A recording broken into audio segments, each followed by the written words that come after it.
Vamos começar hoje um novo livro, o Evangelho segundo narrou o evangelista Marcos. Marcos, capítulo 1. Princípio do Evangelho de Jesus Cristo, Filho de Deus, como está escrito na profecia de Isaías. Eis que envio o meu mensageiro adiante de você, o qual preparará o seu caminho. Voz do que clama no deserto, preparem o caminho do Senhor, endireitem as suas veredas. E foi assim que João Batista apareceu no deserto, pregando o batismo de arrependimento para a remissão de pecados. E toda a região da Judéia e todos os moradores de Jerusalém iam até ele, e, confessando seus pecados, eram batizados por ele no Rio Jordão. A roupa de João Batista era feita de pelos de camelo. Ele usava um cinto de couro e se alimentava de gafanhotos e mel silvestre. E João pregava, dizendo: Depois de mim vem aquele que é mais poderoso do que eu, do qual não sou digno de, curvando-me, desamarrar as correias das suas sandálias. Eu batizei vocês com água, porém ele os batizará com o Espírito Santo. Naqueles dias veio Jesus de Nazaré da Galileia e foi batizado por João no Rio Jordão. Logo, ao sair da água, Jesus viu os céus se abrindo e o Espírito descendo como pomba sobre ele. Então veio uma voz dos céus que dizia: Você é o meu Filho amado, em você me agrado. E logo o Espírito conduziu Jesus ao deserto, onde ficou durante 40 dias, sendo tentado por Satanás. Estava com as feras e os anjos o serviam. Depois de João ter sido preso, Jesus foi para Galileia, pregando o Evangelho de Deus. Ele dizia: O tempo está cumprido e o reino de Deus está próximo. Arrependam-se e creiam no Evangelho. Caminhando junto ao mar da Galileia, Jesus viu os irmãos Simão e André que lançavam a rede ao mar, porque eram pescadores.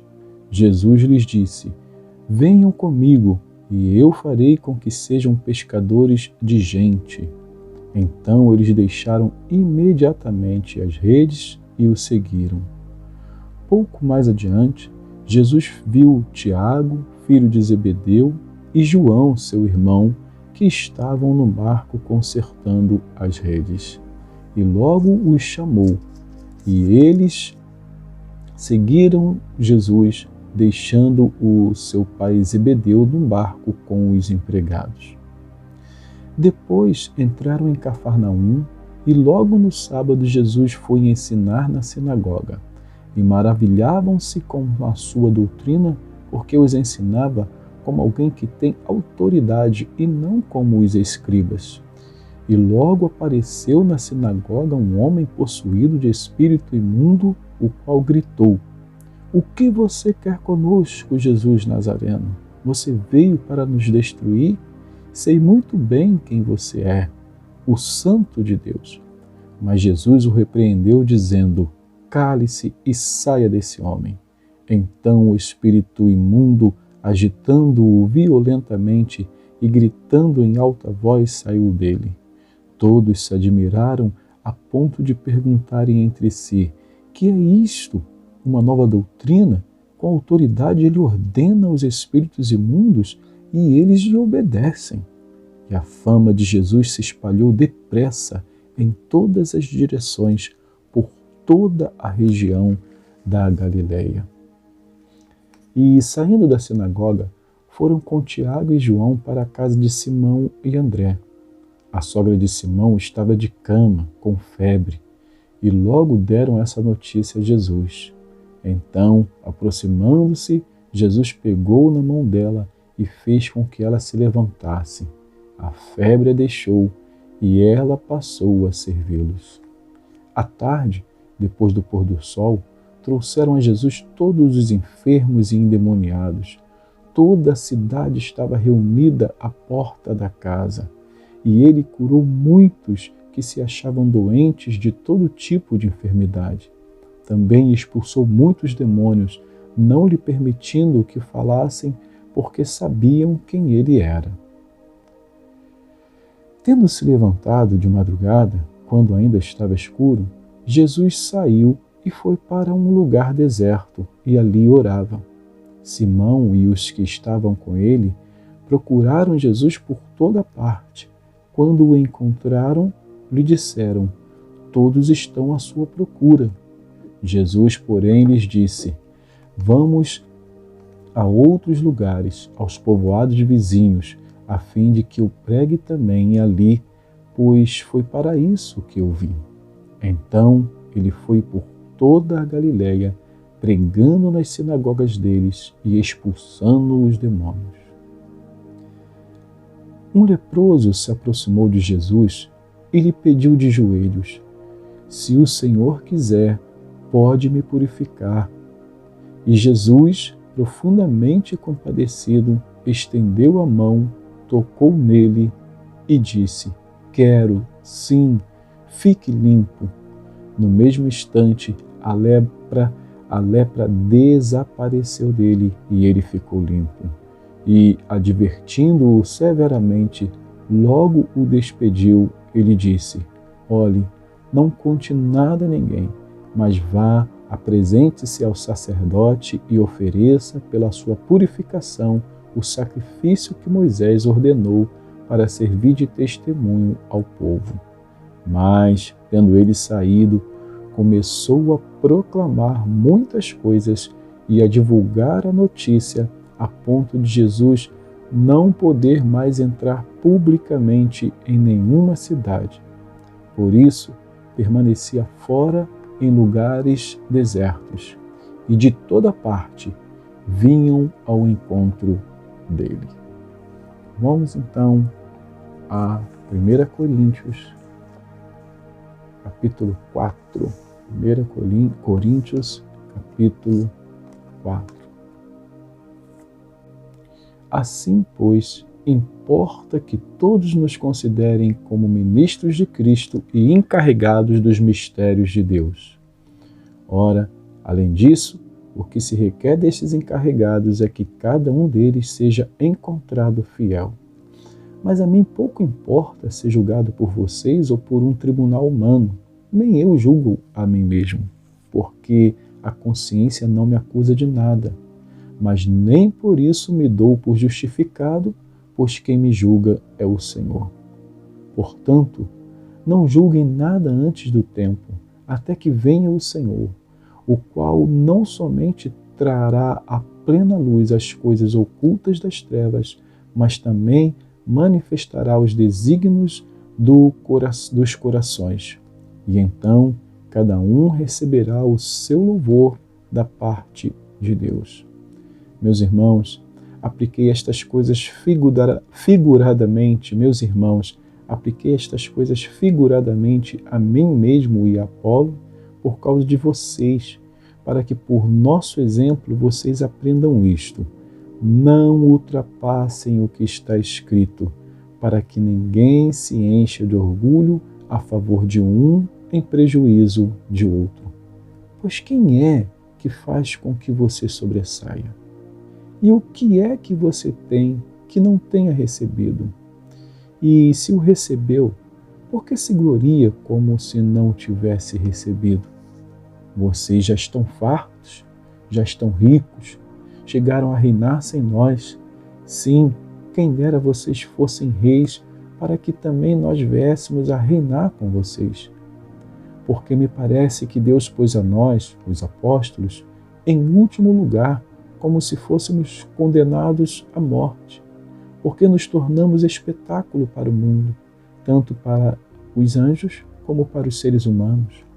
Nós somos loucos por causa de Cristo e vocês são sábios em Cristo. Nós somos fracos e vocês são fortes. Vocês são honrados e nós somos desprezados. Até a presente hora, sofremos fome, sede e nudez. Somos esbofeteados e não temos morada certa. Somos esbofeteados e não temos morada certa. E nos afadigamos trabalhando com as nossas próprias mãos. Quando somos insultados, bendizemos. Quando somos perseguidos, suportamos. Quando somos caluniados, procuramos conciliação. Até agora temos chegado a ser considerados lixo do mundo, escória de todos. Não escreva estas coisas para que vocês fiquem envergonhados. Pelo contrário, para admoestá-los como a meus filhos amados. Porque ainda que vocês tivessem milhares de instrutores em Cristo, não teriam muitos pais, pois eu gerei vocês em Cristo Jesus pelo Evangelho.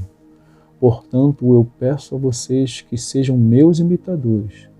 Por esta causa eu enviei até vocês Timóteo, que é meu filho amado e fiel no Senhor, o qual fará com que vocês se lembrem dos meus caminhos em Cristo Jesus, como por toda parte ensino em cada igreja. Alguns de vocês se encheram de orgulho, como se eu não fosse mais visitá-los. Mas em breve, se o Senhor quiser, irei visitá-los, e então conhecerei não a palavra, mas o poder desses orgulhosos. Porque o reino de Deus consiste não em palavra, mas em poder. O que vocês preferem? Que eu vá aí com um chicote ou com amor e espírito de mansidão? Capítulo 5. Ouve-se por aí que entre vocês existe imoralidade, e imoralidade tal, como não existe nem mesmo entre os gentios, isto é, que alguém se atreva a possuir a mulher de seu próprio pai. E vocês andam cheios de orgulho quando deveriam ter lamentado e tirado do meio de vocês quem fez uma coisa dessas. Eu, na verdade, ainda que fisicamente ausente, mas presente em espírito, já sentenciei como se estivesse presente o autor de tal infâmia. Em nome de nosso Senhor Jesus, reunidos vocês e o meu espírito, com o poder de Jesus, nosso Senhor, que esse tal seja entregue a Satanás para a destruição da carne, a fim de que o espírito seja salvo no dia do Senhor.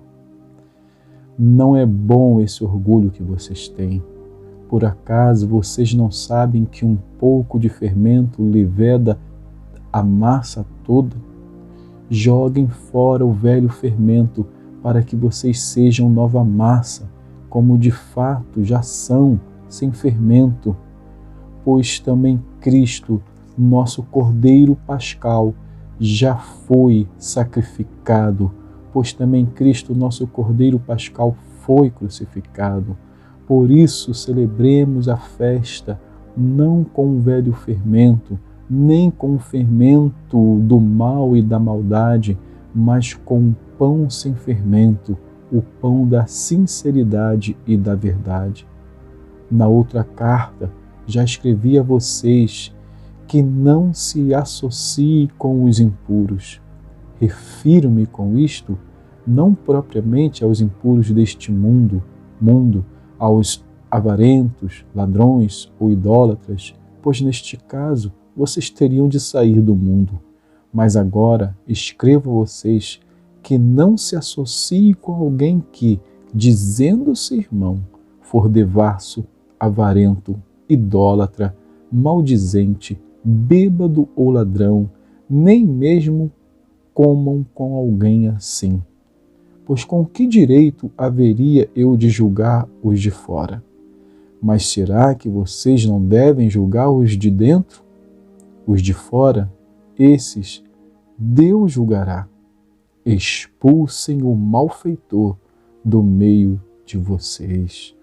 Que Deus abençoe a porção da sua palavra.